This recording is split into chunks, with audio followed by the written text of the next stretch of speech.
Bismillahirrahmanirrahim and Assalamu alaikum dear students. How are you and how is going on your studies?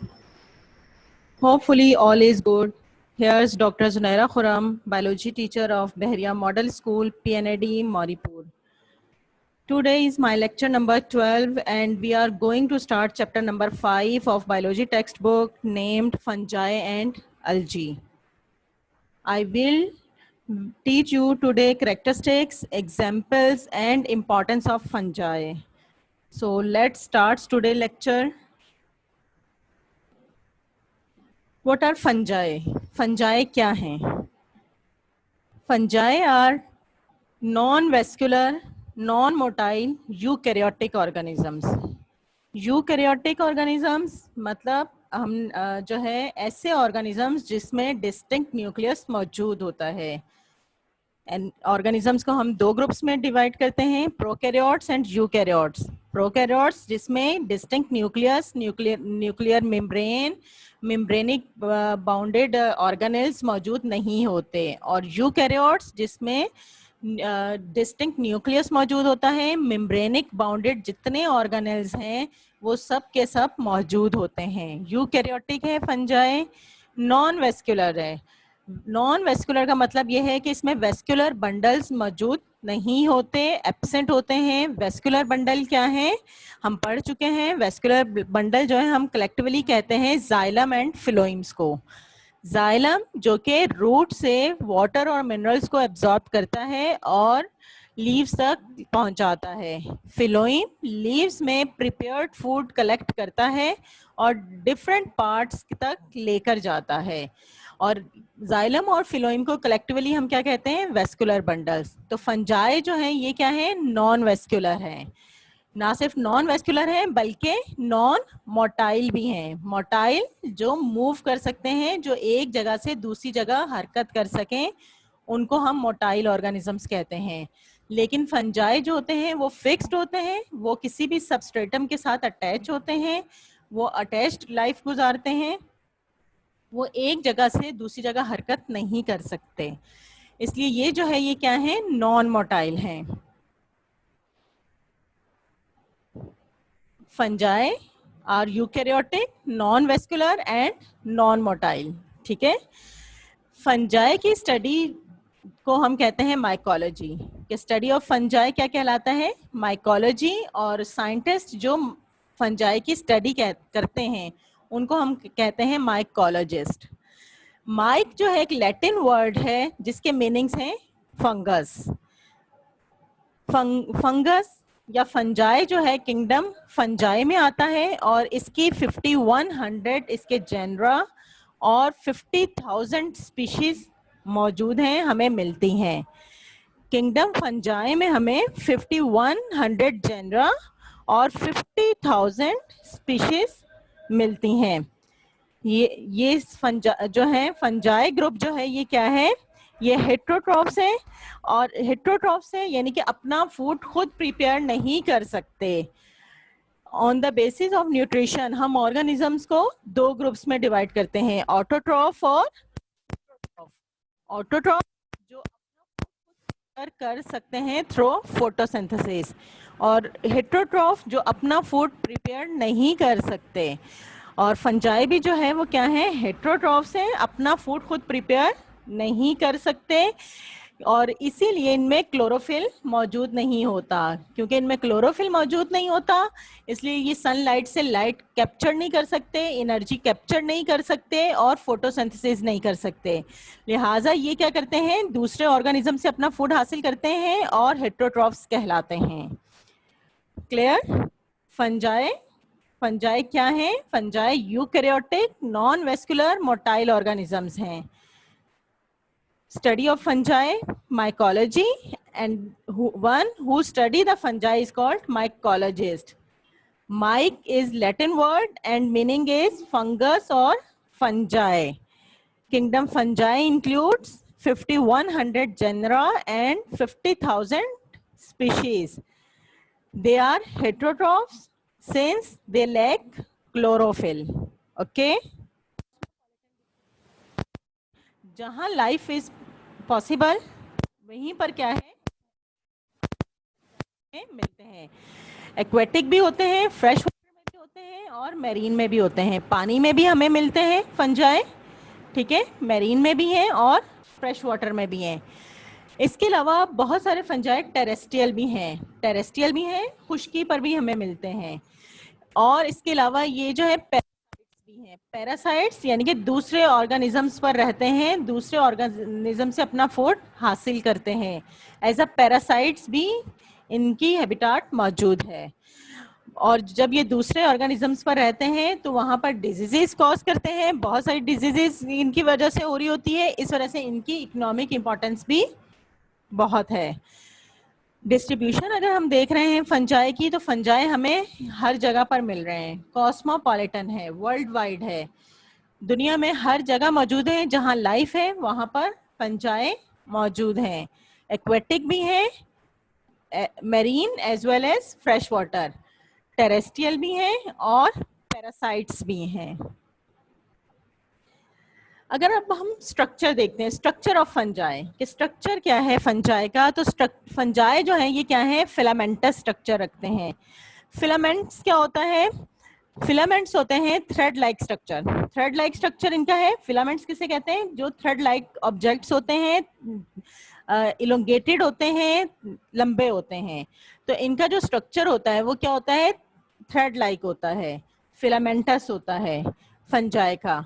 Fungi हमें single cell के तौर पर भी मिलते हैं और मल्टी सेलुलर भी होते हैं। पैरासाइट्स होंगे तो क्या होंगे, सिंगल सेल होंगे, बॉडी के अंदर होते हैं तो वो हमें नजर नहीं आते।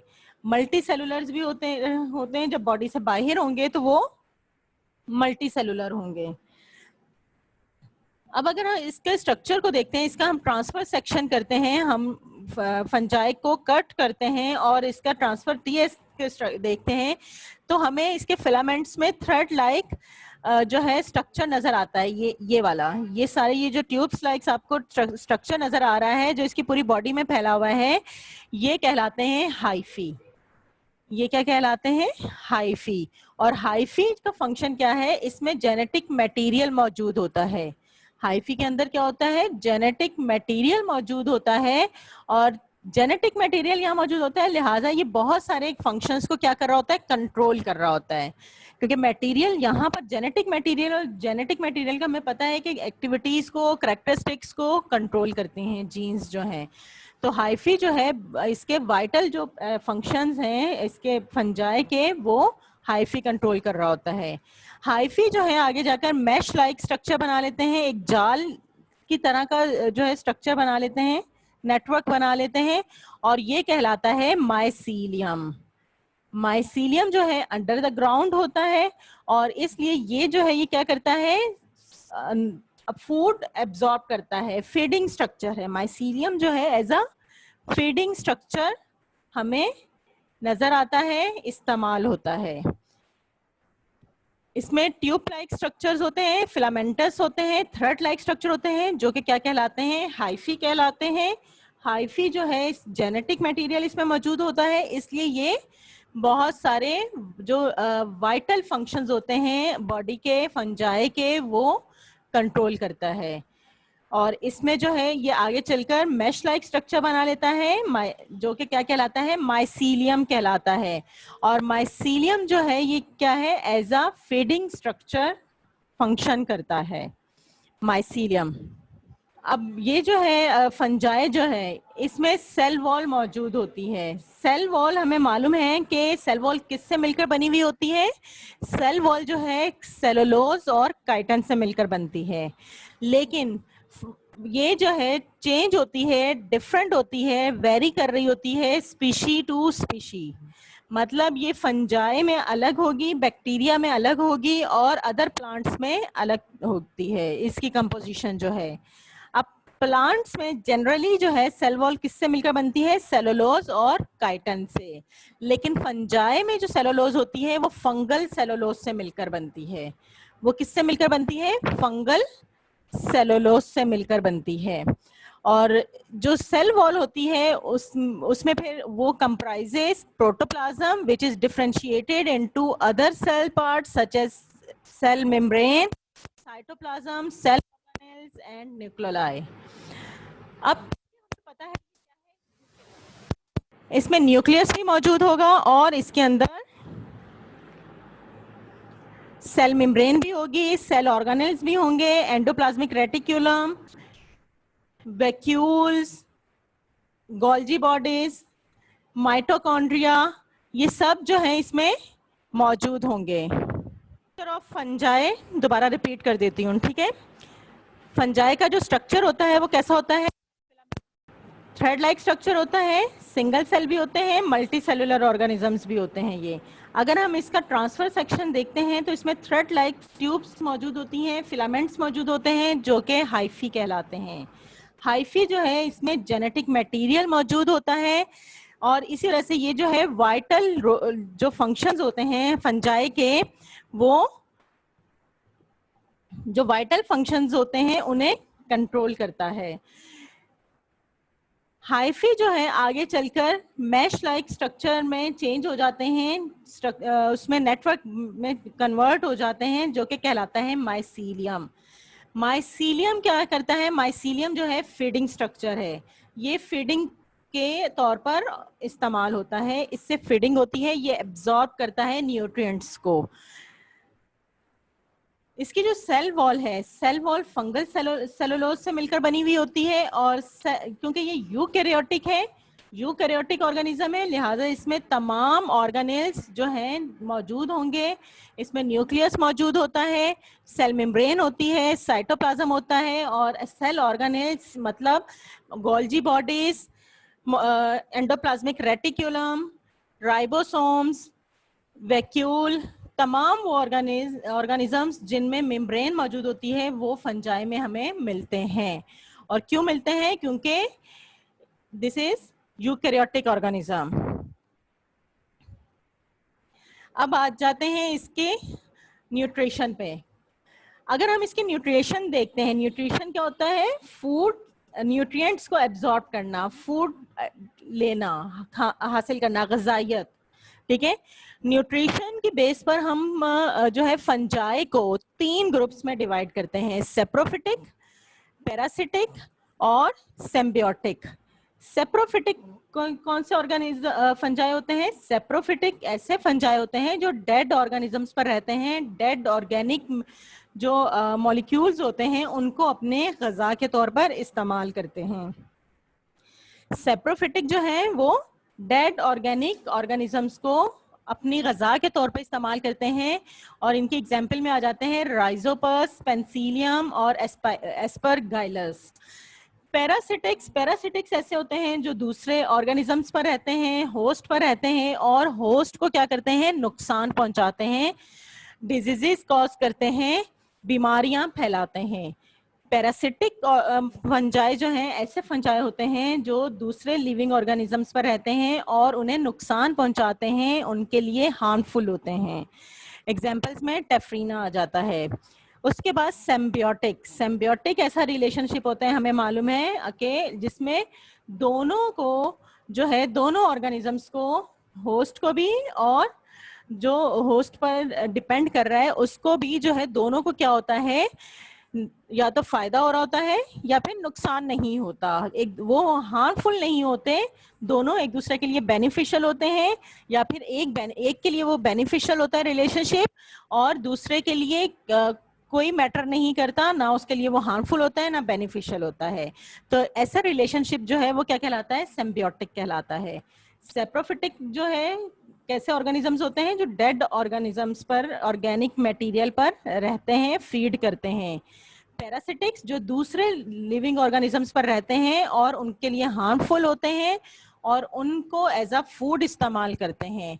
सिम्बियोटिक ऐसा रिलेशनशिप है जिसमें दोनों जो मेंबर्स होते हैं उनको ना, दोनों एक दूसरे के लिए बेनिफिशियल होते हैं या फिर एक के लिए बेनिफिशियल होता है रिलेशनशिप, लेकिन दूसरे के लिए ना हार्मफुल होता है ना ही बेनिफिशियल होता है। अब यहाँ पर सिम्बियोटिक फंजाई में जो एग्जांपल्स आ गई वो अल्जी और फंजाई की आ गई। अल्जी और फंजाई जब एक साथ होते हैं तो दोनों के लिए फायदा होता है, दोनों एक दूसरे के लिए बेनिफिशियल होते हैं। किस तरह से? कि फंजाई जो है वो अल्जी को शेल्टर प्रोवाइड करता है और जो अल्जी है वो क्या करता है? अब कार्बोहाइड्रेट जो है प्रोड्यूस करता है, फोटोसिंथेसिस कर सकता है, वो फूड प्रिपेयर करता है, और वो फूड जो है वो फंजाई एज अ फूड इस्तेमाल करता है, क्योंकि फंजाई जो है वो उसमें क्लोरोफिल नहीं होती, उसमें वो जो है हेट्रोट्रॉफ है, वो अपना फूड खुद प्रिपेयर नहीं कर सकता। लेकिन अल्जी जो है ये ऑटोट्रॉफ है, इसमें क्लोरोफिल्स मौजूद होते हैं और ये सनलाइट से एनर्जी कैप्चर करते हैं, फोटोसिंथेसिस करते हैं और अपना फूड प्रिपेयर करते हैं। जब ये अपना फूड प्रिपेयर कर देते हैं तो फंजाई इनका फूड को शेयर कर लेता है, और फंजाई जो है वो अल्जी को क्या करता है, शेल्टर देता है। तो इस तरह से ये दोनों जो है एक दूसरे के लिए क्या है, बेनिफिशियल है। लिहाजा ये ऐसा रिलेशनशिप क्या कहलाता है, सिम्बियोटिक। सिम्बियोटिक में क्या होता है, दोनों एक दूसरे के लिए बेनिफिशियल होते हैं। न्यूट्रिशन के बेस पर फंजाई को हम 3 ग्रुप्स में डिवाइड करते हैं, सेप्रोफिटिक, पैरासिटिक और सिम्बियोटिक। अब आ जाए रिप्रोडक्शन इन फंजाई। अगर हम फंजाई में रिप्रोडक्शन देखते हैं, रिप्रोडक्शन क्या होता है, रिप्रोड्यूस करना और अपने जैसा ही पेरेंट सेल्स से डॉटर सेल्स का बनना, ऑफ स्प्रिंग्स का प्रोड्यूस होना। ये जो प्रोसेस है ये क्या कहलाता है, रिप्रोडक्शन कहलाता है। रिप्रोडक्शन हमें पता है 2 टाइप्स की होती है, एसेक्सुअल और सेक्सुअल। एसेक्सुअल जिसमें जर्म सेल्स इन्वॉल्व नहीं होते, सेक्सुअल जिसमें जर्म सेल्स इन्वॉल्व होते हैं। अब फंजाई की अगर हम बात करते हैं तो फंजाई में जो रिप्रोडक्शन हो रही है वो दोनों तरह से हो रही है, दोनों मेथड से हो रही है। फंजाई में रिप्रोडक्शन एसेक्सुअल भी होती है और सेक्सुअल भी होती है, वेजिटेटिव भी होती है। वेजिटेटिव रिप्रोडक्शन कैसी होगी, वेजिटेटिव पार्ट किसे कहा जाता है, ऐसे पार्ट्स जो कि ग्रोइंग पार्ट होते हैं, जिनमें जो है सेक्स ऑर्गन्स मौजूद नहीं होते। तो अब इसमें वेजिटेटिव रिप्रोडक्शन कैसे हो रही है, बाय बडिंग, फ्यूजन और फ्रेगमेंटेशन। बडिंग, बाय बडिंग कैसे हो रही है, इसमें क्या प्रोसेस होता है बडिंग में, कि ये देखें, ये आप देख रहे हैं ये एक पेरेंट सेल है, ठीक है। अब इसके साथ ये जो है एक डॉटर सेल बन गया, एक बड बन गई छोटी, ठीक है। अब ये इस बर्ड ने क्या किया, ग्रोथ की, ग्रोथ करने के बाद ये फिर जो है इसने एक न्यू इंडिविजुअल बन गया। अब इस बर्ड से एक और बर्ड बन रही है। अब ये देखें ये अभी छोटी, अभी इसमें ग्रोथ नहीं हुई और इसमें ग्रोथ हो चुकी है। अब इसमें भी क्या होगा, ये ग्रोथ करेगी और इसका भी साइज बड़ा हो जाएगा और ये भी एज अ फंजाई फिर वर्किंग अपनी करेगा, अपनी लाइफ स्पेंड करेगा। इसी तरह से फिर इस उसकी एक बर्ड बन जाएगी। तो ये प्रोसेस कहलाता है बडिंग, कि पेरेंट सेल के साथ क्या होता है, एक छोटी बर्ड जो है वो ओरिजिनेट हो जाती है और वो जो है फिर ग्रोथ करती है और एज अ इंडिविजुअल इस्तेमाल होती है, वर्किंग करती है अपनी। फिर उससे एक और बर्ड निकलती है, फिर उससे एक और बर्ड निकलती है। इस तरह से इनके इंडिविजुअल्स में इजाफा होता है, रिप्रोडक्शन होती है। ये जो प्रोसेस है ये कहलाता है बाय बडिंग। और बाय फिजन जो है, फिजन का मतलब होता है ब्रेक डाउन हो जाना, टूट जाना, पार्ट्स में टूटना। अब फिजन जो है वो 2 तरह की होती है, मल्टीपल फिजन भी होती है और बाइनरी फिजन भी होती है। यहाँ पर हमारे पास बाइनरी फिजन हो रही है। बाइनरी फिजन का मतलब ये होता है कि एक सेल जो है वो 2 सेल में, बाय मींस 2 सेल्स में डिवाइड हो जाता है, 2 सेल्स में डिवाइड हो रहा है और दोनों फिर अलग अलग फंजाई बन गए। तो ये कहलाती है बाइनरी फिजन। मल्टीपल फिजन में ये होता है कि एक जो इंडिविजुअल है वो छोटे छोटे बहुत सारे पीसीस में, टुकड़ों में डिवाइड हो जाता है और हर टुकड़ा जो है फिर एज अ न्यू इंडिविजुअल जो है वर्किंग करता है, तो वो मल्टीपल फिजन कहलाती है। और ये जो है ये क्या है, बाइनरी फिजन है। ये था ये वेजिटेटिव रिप्रोडक्शन। वेजिटेटिव रिप्रोडक्शन कैसे हो रही है, और फ्रेगमेंटेशन। थर्ड इसकी क्या है, कौन सी टाइप है, फ्रेगमेंटेशन। फ्रेगमेंटेशन याद होगा कि हमने लास्ट लेक्चर में जब हम कर रहे थे साइनोबैक्टीरिया तो उसमें भी हमने देखा था कि उसमें भी क्या हो रहा था, फ्रेगमेंटेशन से उनकी रिप्रोडक्शन हो रही थी। फ्रेगमेंटेशन क्या होता है कि इसके छोटे छोटे फ्रेगमेंट्स बन जाते हैं, इसके छोटे छोटे ये पार्ट्स बन गए हैं, ठीक है। अब हर पार्ट क्या होगा, अलग हो जाएगा और न्यू इंडिविजुअल के तौर पर काम करेगा। तो फ्रेगमेंट का मतलब क्या होता है, टुकड़ा, ठीक है। फ्रेगमेंट एक छोटा हिस्सा, उसका पार्ट। तो इसमें पूरी बॉडी जो है वो छोटे छोटे फ्रेगमेंट्स में डिवाइड हो जाती है और हर फ्रेगमेंट जो है वो क्या करता है, एज अ न्यू इंडिविजुअल अपनी वर्किंग करता है। वेजिटेटिव रिप्रोडक्शन जो है वो 3 तरह से हो रही है इनमें, बाय बडिंग, बड बन रही है और उससे न्यू इंडिविजुअल प्रोड्यूस हो रहा है। बाय फिजन, सेल जो है 2 पार्ट्स में डिवाइड हो जाता है और हर जो पार्ट होता है वो न्यू इंडिविजुअल बन जाता है।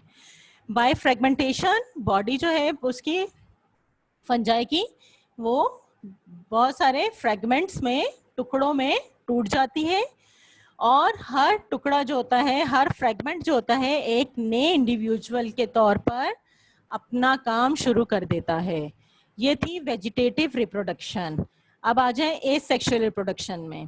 एसेक्सुअल रिप्रोडक्शन ऐसी रिप्रोडक्शन जिसमें जर्म सेल्स इन्वॉल्व नहीं होते। एसेक्सुअल रिप्रोडक्शन जो हो रही है फंजाई के अंदर, वो बाय स्पोर्स हो रही है और जूस्पोर्स या स्पोरेंजियोस्पोर्स कहलाती है। एसेक्सुअल रिप्रोडक्शन जो है स्पोर्स के जरिए हो रही है, with the help of spores हो रही है, और ये जो प्रोसेस है वो क्या कहलाता है, जूस्पोर्स या फिर स्पोरेंजियोस्पोर्स। इसमें होता क्या है, ये आप देख रहे हैं स्ट्रक्चर बना हुआ है किसका, फंजाई का। ये स्पोरेंजियम है, बर्स्ट होता है, स्पोर्स निकलते हैं। ये जो स्पोर्स निकलते हैं ये बाहर आकर न्यू इंडिविजुअल बना लेते हैं। इनको फेवरेबल जब कंडीशंस मिलती हैं तो ये ग्रोथ कर जाते हैं, ग्रोथ होती है इनकी और ये न्यू इंडिविजुअल में चेंज हो जाते हैं। तो ये जो प्रोसेस है, ये अब यहाँ पे क्या है, जर्म सेल्स इन्वॉल्व नहीं है, बल्कि क्या हो रहा है, स्पोर्स जो हैं वो उनको जैसे फेवरेबल कंडीशन मिलती है तो वो ग्रोथ कर जाते हैं और न्यू इंडिविजुअल के तौर पर अपना काम शुरू कर देते हैं, फैल जाते हैं डिफरेंट उसमें आसपास की जगह पर। और जैसे ही उसको फेवरेबल कंडीशन मिलती है वो क्या करते हैं, अपने उसमें ग्रोथ शुरू हो जाती है और वहां से फिर ये न्यू इंडिविजुअल्स बनना शुरू हो जाते हैं। तो ये जो प्रोसेस है ये कहलाता है जूस्पोर्स या फिर स्पोरेंजियोस्पोर्स। और ये कौन किस में आ जाती है, एसेक्सुअल रिप्रोडक्शन में आ जाते हैं। और एसेक्सुअल रिप्रोडक्शन में क्यों है, क्योंकि इसमें सेक्स ऑर्गन्स इन्वॉल्व नहीं है।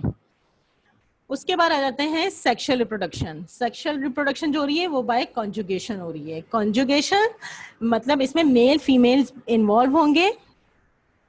स्पोर्स, मेल फीमेल स्पोर्स जो है वो आपस में फ्यूज हो रहे हैं। फ्यूज होने के बाद ये मेल और फीमेल पार्ट्स हैं, ये आपस में फ्यूज होंगे, फर्टिलाइज होंगे। फर्टिलाइज होने के बाद जाइगोट बनाएंगे, एम्ब्रियो बनाएंगे, डेवलपमेंट होगी और न्यू इंडिविजुअल बना लेंगे। अब इसमें क्या है, मेल फीमेल सेल्स इन्वॉल्व हैं, जर्म सेल्स इन्वॉल्व हैं, इसलिए ये जो प्रोसेस है ये क्या कहलाएगा, सेक्सुअल रिप्रोडक्शन। कि सेक्सुअल रिप्रोडक्शन जो हो रही है वो किस तरह से हो रही है, बाय कॉन्जुगेशन हो रही है। इसमें मेल और फीमेल जो जर्म सेल्स होते हैं, स्पोर्स होते हैं, मेल के अलग होते हैं और फीमेल के अलग होते हैं। अब यहाँ पर जो हो रहा था, स्पोर्स जो हमें जो बर्स्ट हो रहे थे और फिर फैल रहे थे और फेवरेबल कंडीशन मिलने पर जो है वो न्यू इंडिविजुअल्स बना रहे थे स्पोर्स, वो मेल और फीमेल अलग अलग नहीं थे। वो जस्ट जो है उनको जैसे ही फेवरेबल कंडीशन मिलती थी तो हर जो स्पोर होता था वो न्यू इंडिविजुअल बना लेता था।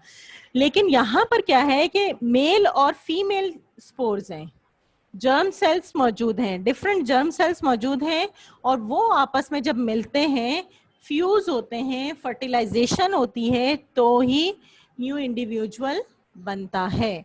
अब क्योंकि यहाँ पर male female germ cells involve हो रहे हैं, इसलिए ये जो रिप्रोडक्शन है, ये जो प्रोसेस है, ये क्या कहलाएगा, सेक्सुअल रिप्रोडक्शन। और ये जो है ये कौन सा है, एसेक्सुअल रिप्रोडक्शन। और जो बाय बडिंग, बाय फ्रेगमेंटेशन और बाय फिजन हो रहा है वो कहलाता है वेजिटेटिव रिप्रोडक्शन।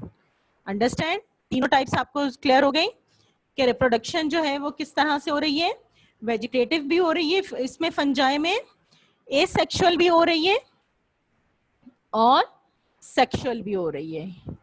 ठीक है, अब हम आ जाते हैं इसके इंपॉर्टेंस पर। उससे पहले एग्जाम्पल्स।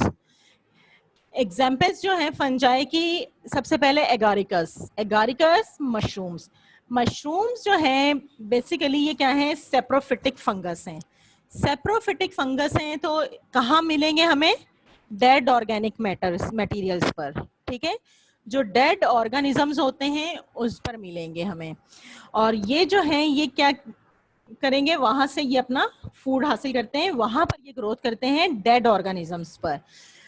लेकिन ये जो है एज अ फूड भी इस्तेमाल होते हैं, क्योंकि ये बहुत जो है हाई प्रोटीन होती है इसमें और डिलीशियस होते हैं, इसलिए ह्यूमन बींग्स जो है, मैन जो है इसे एज अ फूड भी इस्तेमाल करता है।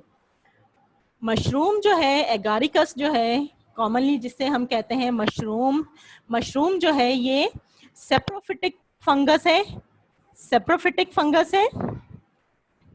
और ये जो है ये कहाँ पे मिलता है, डेड ऑर्गेनिजम्स में मिलता है, हाई प्रोटीन होता है, डिलीशियस होता है, इसलिए ये जो है एज अ फूड भी हम इस्तेमाल करते हैं। सेकंड आ जाती है इसकी जो एग्जाम्पल, पेंसिलियम।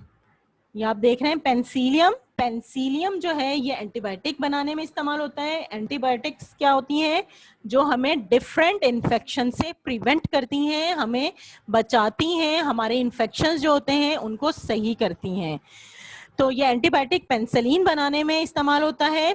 इसके अलावा ये इंडस्ट्री के अंदर चीज को फ्लेवर और एरोमास भी देता है। एरोमास उसकी खुशबू, उसकी स्मेल के फ्लेवर और एरोमास टू चीज भी इस्तेमाल हो रहा है। उसके बाद थर्ड एग्जांपल इसकी आ जाती है यूस्टिलागो। यूस्टिलागो जो है ये क्या है, एक पैरासिटिक फंगस है। पैरासिटिक फंगस है, ये दूसरे ऑर्गेनिजम्स पर रहता है और उसको एज अ फूड इस्तेमाल करता है, और जिस ऑर्गेनिज्म पर ये रहता है, जिसे अपने फूड के तौर पे इस्तेमाल करता है, उसके लिए ये हार्मफुल होता है।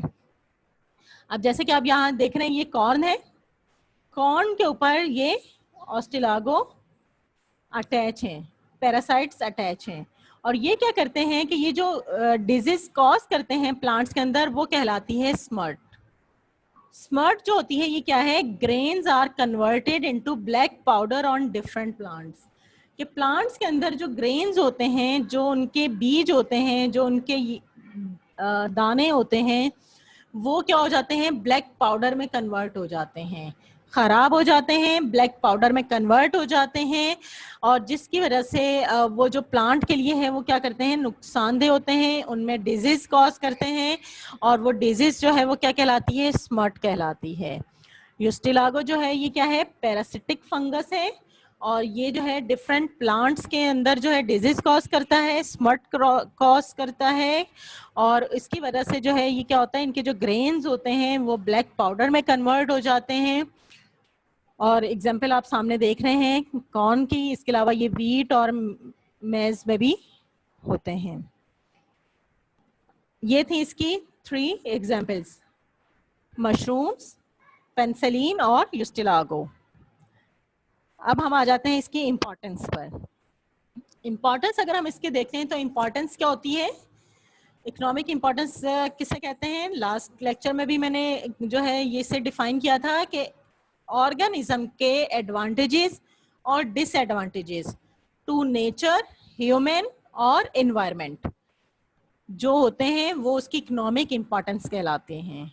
यानी कि उस ऑर्गेनिज्म के एडवांटेजेस और डिसएडवांटेजेस एनवायरनमेंट और ह्यूमन के साथ, ह्यूमन को वो फायदा पहुंचा रहे हैं या नुकसान पहुंचा रहे हैं, एनवायरनमेंट को वो फायदा पहुंचा रहे हैं या नुकसान पहुंचा रहे हैं, फायदे कौन से हैं उसके और नुकसान कौन से हैं, ये जो है ये क्या कहलाते हैं, इकोनॉमिक इम्पोर्टेंस। तो अगर हम फंजाई की इकोनॉमिक इम्पोर्टेंस देखते हैं तो सबसे पहले आ जाता है रिसाइकलिंग। रिसाइकलिंग में कैसे हेल्प आउट कर रहे हैं ये कि ये जो है डेड ऑर्गेनिजम्स पर रहते हैं, सेप्रोफिटिक होते हैं, फंजाई सेप्रोफिटिक भी हैं, डेड ऑर्गेनिक जो ऑर्गेनिजम्स होते हैं उन पर रहते हैं, और उनके जो डेड ऑर्गेनिक मैटर होते हैं, ऑर्गेनिक मॉलिक्यूल्स होते हैं, उन्हें एज अ फूड इस्तेमाल कर रहे हैं, उनको फूड के तौर पे इस्तेमाल कर रहे हैं। तो ये क्या कर रहे हैं, हमारी इन्वायरमेंट को क्लीन कर रहे हैं। साफ कर रहे हैं, क्लीन कर रहे हैं, वहां से डेड ऑर्गेनिजम्स को खत्म कर रहे हैं, उसको अपने गजा के तौर पे इस्तेमाल करके उसको खत्म कर रहे हैं। वरना वो जो है जो डेड ऑर्गेनिजम्स होते हैं वो इन्वायरमेंट के लिए क्या होते हैं, नुकसानदेह होते हैं, स्मेल कॉज करते हैं, उसके बाद डिजीजेस कॉज कर रहे होते हैं क्योंकि उसमें जर्म्स होते हैं।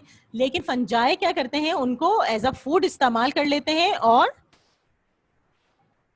इन्वायरमेंट को क्लीन करने में हेल्प आउट करते हैं। इसके अलावा फंजाई जो है वो फूड एज अ फूड भी इस्तेमाल हो रहे हैं। मशरूम जो है एज अ फूड इस्तेमाल होता है क्योंकि डिलीशियस होता है और हाई प्रोटीन होता है। एज अ मेडिसिन इस्तेमाल हो रहा है, एंटीबायोटिक्स बन रही हैं इससे। एंटीबायोटिक्स जो हैं वो डिफरेंट इन्फेक्शंस के अगेंस्ट वर्किंग करती हैं और डिजीजेस को कंट्रोल करती हैं। जैसे कि पेंसिलिन एंटीबायोटिक है, ठीक है, जो कि फंजाई पेंसिलियम से ड्राइव होती है, बनती है। तो एज अ मेडिसिन भी इस्तेमाल हो रहे हैं ये।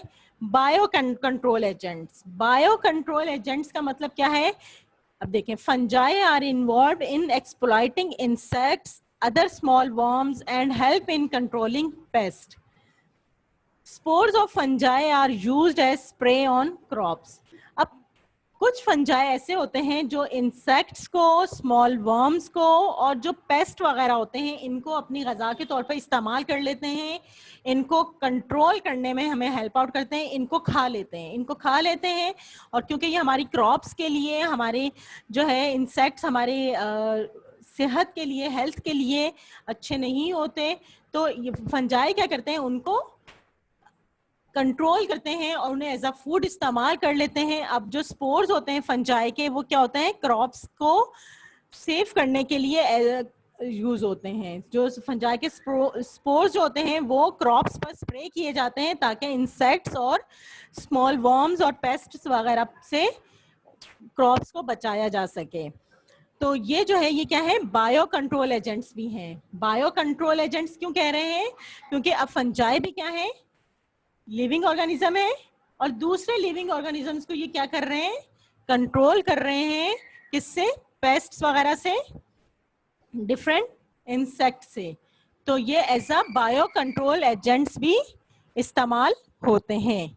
इसके अलावा ये फूड स्पॉइलेज कर देते हैं, फूड खराब कर देते हैं।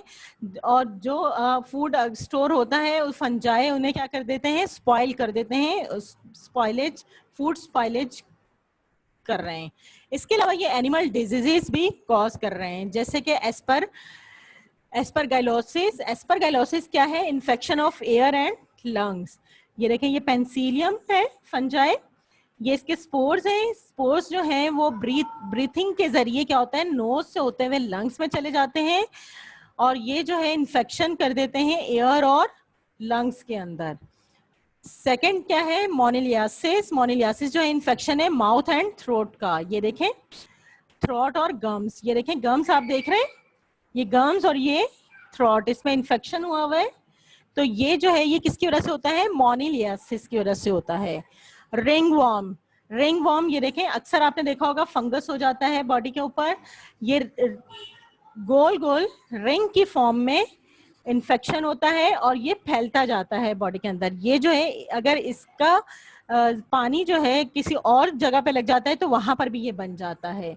ये एक से दूसरे को इन्फेक्शन लगता है, फैलता है। और ये अक्सर देखा होगा आपने, हाथ की उंगलियों के दरमियान में भी हो जाता है, पाँव की उंगलियों के दरमियान में भी हो जाता है ये इन्फेक्शन। तो ये जो है, ये क्या कहलाता है? Ringworm. और ये कहाँ पर होता है? स्किन, हेयर्स और नेल्स में होता है। एग्रीकल्चर में अगर देखें तो फंजाई जो है वो बहुत सारे क्रॉप्स, फ्रूट्स वगैरह को क्या कर रहा है? डिस्ट्रॉय कर रहा है, उनको खराब कर रहा है, उनको तबाह कर रहा है।